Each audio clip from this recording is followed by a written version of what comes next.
ఈరోజు ఉదయం నుంచి గారా కొన్ని మీడియా ఛానల్స్లో, అదేవిధంగా పని పాట లేని తెలుగుదేశం పార్టీ సోషల్ మీడియాలో నేనేదో పారిపోవటానికి ప్రయత్నించానని చెప్పని అసత్య ప్రచారాలు ఈరోజు ఉదయం నుంచి గారా ప్రచారం చేస్తాం జరుగుతుంది. ఈరోజు పారిపోవాల్సిన అవసరం కానివ్వండి, పారిపోవాల్సిన కర్మ కానివ్వండి నాకేమీ లేదు, అలాంటి అవసరం కూడా నాకు లేదని చెప్పి ఈరోజు ఈ యొక్క మీడియా ద్వారా మీ అందరికీ చెప్పదలుచుకున్నాను. దాదాపుగా 2 నెలల నుంచి గారా విజయవాడలో మా కార్యాలయంలో కానివ్వండి, మా వైఎస్ఆర్ కాంగ్రెస్ పార్టీ ఆఫీస్ కార్యాలయంలో కానివ్వండి,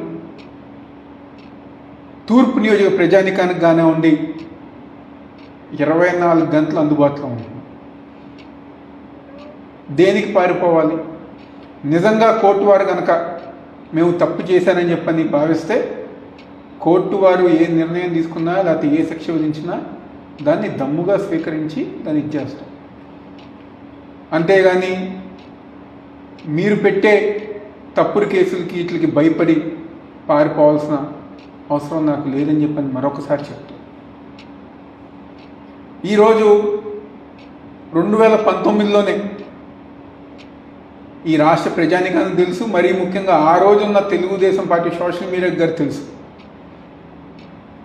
చంద్రబాబు నాయుడు గారి ఇంటి ముందు డ్రోన్ విషయం కానివ్వండి, గురజాల్లో తెలుగుదేశం పార్టీ కార్యకర్తలను పరామర్శిస్తాం కానివ్వండి, చలో ఆత్మగురు కార్యక్రమం అప్పుడు గారా మిగిలిన తెలుగుదేశం పార్టీ నాయకులాగా నేనేం పారిపోలే.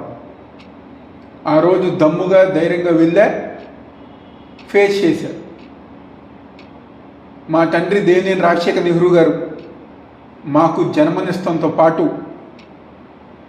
ధైర్యంగా ఉండటం గారు నేర్పించారనే విషయం ఈ పని పాట లేని తెలుగుదేశం పార్టీ సోషల్ మీడియా తెలుసుకోవాలని చెప్పని భావిస్తూ, మా నాయకుడు వైఎస్ జగన్మోహన్ రెడ్డి గారు, మా పార్టీ వైఎస్ఆర్ కాంగ్రెస్ పార్టీ మా కార్యకర్తలకి ఏ చిన్న ఇబ్బంది వచ్చినా 24 గంటలు మేము అండగా ఉంటాం, అందుబాటులో ఉంటాం.